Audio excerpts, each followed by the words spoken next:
नमस्कार विद्यार्थी मित्रांनो, कोपरगाव तालुका एज्युकेशन सोसायटीचे KB रोमारे कनिष्ठ महाविद्यालय जवळके आज आपण अकाउंटन्सी बुककीपिंग अकाउंटन्सी या विषयाचे लेक्चर अभ्यासत आहोत। त्यामध्ये आपला तिसरा प्रॉब्लेम चालू आहे आणि तिसऱ्या प्रॉब्लेमचं सोल्युशन आपण घेणार आहोत। त्या अगोदर सोल्युशन बघण्याअगोदर आपण प्रॉब्लेम काय आहे, कोणकोणते अकाउंट्स आहेत, कोणकोणते ॲसेट्स आहेत, कोणकोणते लायबिलिटीज आहेत, कोणकोणते एक्सपेन्सेस आहेत, कोणकोणते इन्कम आहेत आणि ते कुठे कुठे ट्रान्सफर होतात ते आपल्याला एकदा ट्रान्सफरिंग क्लिअर करून घ्यायचं आहे आणि नंतर आपण तो प्रॉब्लेम काय करणार आहोत, सोडवणार आहोत। पण प्रॉब्लेम मी वाचतोय आणि कोणता अकाउंट कुठं जातं आहे, ॲडजस्टमेंट ॲड होते, लेस होते, दोन ठिकाणी ॲडजस्टमेंट करायची असते आपल्याला। ती प्रत्येक ॲडजस्टमेंट कुठं कुठं जाते याचा विचार आपल्याला ह्या प्रॉब्लेममध्ये करायचा आहे। एकदा प्रॉब्लेम समजून घेऊया आणि नंतर तो प्रॉब्लेम आपण फळ्यावरती काय करू, सोडून घेऊया। प्रॉब्लेममध्ये लक्ष द्या। प्रॉब्लेम पान नंबर 29 वरती आहे। आपलं जे काही पुस्तक आहे बुककीपिंग अकाउंटन्सीची आता 12वीचं, त्यामध्ये 29 नंबरचा 3 नंबरचा प्रॉब्लेम, 29 नंबरच्या पानावर 3 नंबरचा प्रॉब्लेम आपल्याला दिलेला आहे। प्रॉब्लेम याप्रमाणे आहे, Rucha and Julie are partner sharing profit and loss in the capital ratio. Rucha आणि जुली नावाच्या दोन पार्टनर आहेत आणि त्यांचा जो प्रॉफिट शेअरिंग रेशो आहे म्हणजे नफ्याचं जे काही प्रमाण आहे ते प्रमाण त्यांनी आपल्याला त्यांच्या कॅपिटल रेशोनुसार घ्यायला सांगितलेलं आहे। म्हणजे त्यांचं जे काही कॅपिटल असेल त्यानुसार आपल्याला तो रेशो काय करायचा आहे, तयार करायचा आहे। From the following trial balance and adjustment you are required to prepare final account. तुम्हाला दिलेल्या खालच्या ट्रायल बॅलन्समधून किंवा ट्रायल बॅलन्समधून तुम्ही फायनल अकाउंट तयार करायचं आहे असं त्यांनी आपल्याला सांगितलेलं आहे। Trial balance as on 31 March 2019, 31 March 2019चा ट्रायल बॅलन्स आपल्याला काय केलेला आहे, त्यांनी दिलेला आहे। ट्रायल बॅलन्स डेबिट बॅलन्सेस आपण क्लिअर करूया। अकाउंट वाचू आणि ते कुठं ट्रान्सफर होतं त्याचा आपण काय करणार आहोत, विचार करणार आहोत। बघा, त्यामुळे पहिलं डेबिट बॅलन्सेसमध्ये परचेसेस 48,000 दिलेले आहेत आपल्याला, 48,000 रुपये परचेसेस आहेत। हे परचेसेस ट्रेडिंग अकाउंटच्या डेबिट साईडला जात असतात, त्यामुळे ब्रॅकेटमध्ये तिथं TD शब्द लिहायचा आहे, म्हणजे trading account debit side. Trade expenses हे जे अकाउंट आहे हे असं अकाउंट आहे की कधी ते प्रॉफिट अँड लॉस अकाउंटच्या डेबिटला जात असतं तर कधी ट्रेडिंग अकाउंटच्या डेबिटला येत असतं। मग कसं घ्यायचं ते अकाउंट, ज्यावेळेस प्रॉब्लेममध्ये म्हणजे ट्रायल बॅलन्समध्ये सन्ड्री एक्सपेन्सेस, जनरल एक्सपेन्सेस दिलेले असेल त्यावेळेस ट्रेड एक्सपेन्सेस अकाउंट दिलेला असेल तर ते ट्रेडिंग अकाउंटच्या डेबिट साईडला घ्यायचं आणि सन्ड्री एक्सपेन्सेस, जनरल एक्सपेन्सेस कुठे घ्यायचे असतात, प्रॉफिट अँड लॉस अकाउंटच्या डेबिट साईडला। पण जर प्रॉब्लेममध्ये ट्रेड एक्सपेन्सेस दिलं आणि जनरल किंवा सन्ड्री एक्सपेन्सेस दिलेलं नसेल तर मात्र trade expenses profit and loss अकाउंटच्या डेबिट साईडला घ्यायचं असतं। म्हणून आजच्या प्रॉब्लेममध्ये आपल्याला जनरल एक्सपेन्सेस दिलेलं आहे खाली, त्यामुळे ट्रेड एक्सपेन्सेस आजच्या प्रॉब्लेममध्ये आपण ट्रेडिंग अकाउंट डेबिट साईड शब्द लिहा तिथं ब्रॅकेटमध्ये TD। त्यानंतर salary profit and loss account debit side PD। Wedges and salary, पण पहिला अकाउंट वेजेस आहे, trading account debit side TD। Advertisement into bracket 2 years, 2 वर्षांची दिलेली ॲडव्हर्टाइजमेंट आपल्याला, पण आपण जे फायनल अकाउंट तयार करतो ते एकाच वर्षाचं तयार करतो, म्हणजे 1 वर्षाचा जास्त दिला तर आपण प्रीपेड एक्सपेन्सेस असं म्हणतो। हिडन ॲडजस्टमेंट आहे, छुपी ॲडजस्टमेंट आहे, ते आपल्याला लेस करावं लागेल 1 वर्षाचे आणि बाहेर फक्त 1 वर्षाचेच ठेवावं लागतील। पण त्यादुगर advertisement profit and loss account debit side. Sales return हे डेबिटचे सेल्स रिटर्न आहेत, हे मात्र ट्रेडिंग अकाउंटच्या क्रेडिट साईडला TC सेल्समधून आपल्याला काय करायचे आहेत, लेस करायचे, वजा करायचे आहे। त्यानंतर फ्री होल्ड प्रॉपर्टी, मालकी विरहित असलेली जागा आपली ॲसेट आहे BA, ब्रॅकेटमध्ये BA शब्द लिहा। ऑफिस रेंट कार्यालयाचं भाडं एक्सपेन्सेस आहे, profit and loss account debit side. Motor van asset आहे आपली balance sheet asset side BA। त्यानंतर स्टॉक इंटू ब्रॅकेट 1/4/2018, 1/4/2018चा स्टॉक आहे, म्हणजेच ओपनिंग स्टॉक येतो आपल्याला। ओपनिंग स्टॉक कुठे घेत असतो आपण, trading account debit side TD। त्यानंतर general expenses profit and loss account debit side PD।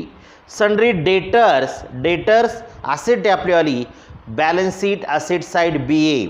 त्यानंतर coal gas and fuel, coal कोळसा, गॅस ऑक्सिजन, फ्युअल इंधन, हे जे आहेत हे तिन्ही पण ट्रेडिंग अकाउंट डेबिट साईडला येत असतात. कॅरेज इनवर्ड म्हणजे वाहतूक आपण इनवर्ड केली, माल आणण्यासाठी वाहतूक केली आपण, हे कुठं जातात trading account debit side TD. त्यानंतर कॅरेज आउटवर्ड, माल पोहोच करण्यासाठी आपण कॅरेज केलं, वाहतूक केली, ते जातात profit and loss account debit side PD. Plant and machinery, plant and machinery asset आहे, बॅलन्स शीट ॲसेट साईड. याप्रमाणे हे ट्रायल बॅलन्सचे डेबिट बॅलन्सेस आहे, हे आपल्याला ज्या त्या अकाउंटला काय करायचे आहेत, ट्रान्सफर करायचे आहेत. ट्रायल बॅलन्सच्या क्रेडिट साईडला आपल्याला दिलेलं आहे कॅपिटल रुचा 80,000, जुली 40,000. 80,000 रुपये रुच्याचं आहे आणि जुलीचं 40,000 रुपये आहे. Capital balance sheet liability side BL. Sundry creditors 22,000, 22,000 रुपये आहे. क्रेडिटर्स लॅबिलिटी आहे, balance sheet liability side BL. Sales trading account credit side TC. RDD credit balance आहे, profit and loss account credit side PC. Bills payable liability आहे, balance sheet liability side. Purchase return, हे जे purchase return आहे हे trading अकाउंटच्या debit साईडला परचेसेसमधून आपल्याला काय करायचे आहेत, लेस करायचे आहेत, ते आपण परचेसेसमधून लेस करणार आहोत. याप्रमाणे हा ट्रायल बॅलन्स दिलेला आपल्याला 3,09,200, 3,09,200 रुपयाचा आपल्याला ट्रायल बॅलन्स काय केलेला आहे, दिलेला आहे त्यांनी. त्यानंतर ॲडजस्टमेंट आहेत. ॲडजस्टमेंटमध्ये पहिली ॲडजस्टमेंट दिलेली त्यांनी, closing stock is valued at ₹88,000. Closing stock 88,000 रुपये, cost price and market price ₹90,000. 88,000 आणि 90,000 रुपये क्लोजिंग स्टॉक आहे. दोन किमती दिलेल्या असेल तर सर्वात कमी जी किंमत असेल ती आपण क्लोजिंग स्टॉक म्हणून घ्यायची असते, म्हणून 88,000 क्लोजिंग स्टॉक आपण घेणार आहोत. Closing stock trading account credit side and balance sheet asset side TC and BA तिथं लिहायचं आहे. त्यानंतर Rucha and Julie withdraw from business ₹3,000 and 2,000 respectively for their personal use. Rucha आणि जुली नावाच्या दोन पार्टनर आहेत, मालक आहेत ते व्यवसायाचे. त्यांनी काय केलं, स्वतःच्या व्यवसायातून स्वतःच्या वैयक्तिक वापरासाठी 3,000 रुपये आणि 2,000 रुपये विथड्रॉ केले, काढून घेतले. It is a drawing. ड्रॉइंगची ॲडजस्टमेंट येते. ड्रॉइंग लेस फ्रॉम कॅपिटल, कॅपिटलमधून काय करायचं, लेस करायचं. आणि second effect trading account credit side TC, तिथं लिहिताने लेस BL अँड TC आणि कॅपिटलला स्टार करायचं आहे. त्यानंतर तिसरी ॲडजस्टमेंट आहे, depreciate motor van by 5% and plant and machinery 7%. Depreciation less from related asset and profit and loss account debit side. Depreciation less करायचं आहे आणि प्रॉफिट अँड लॉस अकाउंटच्या डेबिट साईडला घ्यायचं. आपण त्या मोटर व्हॅनला आणि प्लांट अँड मशिनरीला एक स्टार करून घ्यायचा. डिप्रिसिएशन पर्सेंटेजनुसार काढायचं, लेस करायचं आणि आलेलं डिप्रिसिएशन प्रॉफिट अँड लॉस अकाउंटच्या डेबिट साईडला घेऊन टाकायचं. चौथी ॲडजस्टमेंट आहे, reserve for doubtful debts at 5% to be create.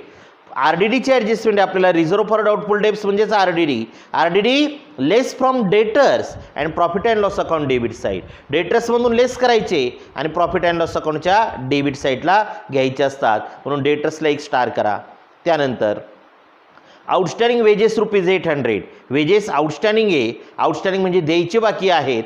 काय करतो आपण, add into related expenses, related एक्सपेन्सेसमध्ये ॲड. आणि second effect balance sheet liability side, balance शीटच्या कुठे घ्यायचे, लॅबिलिटी साईडला घ्यायचे असतात. वेजेसला एक स्टार करा. आणि शेवटची ॲडजस्टमेंट आहे, goods of ₹6,000 were purchase on credit but no entry was found in the books of account. 6,000चे गुड्स आहेत ते परचेस केले, आपण खरेदी केले, पण त्याची एंट्री कुठंच सापडली नाही. त्याला म्हणतो आपण purchase not recorded. Add into purchase, add into creditors. क्रेडिटर्समध्ये पण ॲड करायची 6,000 आणि परचेसेसमध्ये पण परचेस रिटर्न लेस करून मग 6,000 रुपये काय करायचे, ॲड करायचे आहेत आपल्याला. म्हणून इंटू ब्रॅकेटमध्ये लिहा add TD and add BL आणि परचेसेसला एक स्टार करा आणि ट्रायल बॅलन्सच्या क्रेडिट साईडला क्रेडिटर्स आहे त्याला एक स्टार करा. याप्रमाणे आपण हा प्रॉब्लेम काय करणार आहोत, सोडवणार आहोत. त्या अगोदर हा प्रॉब्लेम आपण व्यवस्थित समजून घेतलेला आहे. आता या प्रॉब्लेमचा आपल्याला trading account, profit and loss account आणि बॅलन्स शीट काय करायचं आहे, तयार करायचं आहे. मग आपण ते व्यवस्थित, हे जो ट्रायल बॅलन्स आहे हा व्यवस्थित तिकडं काय करणार आहोत, ट्रान्सफर करणार आहोत, जेणेकरून आपल्याला ट्रान्सफरिंग क्लिअर झालं की मग ॲडजस्टमेंट ज्या असतात त्या ॲडजस्टमेंटचे आपल्याला काय करायचे आहेत, इफेक्ट द्यायचे 2 आणि नंतर मग ट्रेडिंग अकाउंट क्लोज करून आपल्याला ग्रॉस प्रॉफिट शोधायचा, profit and loss account close करून आपल्याला एक तर नेट प्रॉफिट किंवा नेट लॉस शोधायचा आणि नंतर बॅलन्स शीट काय करायचं आपल्याला टॅली करायचं.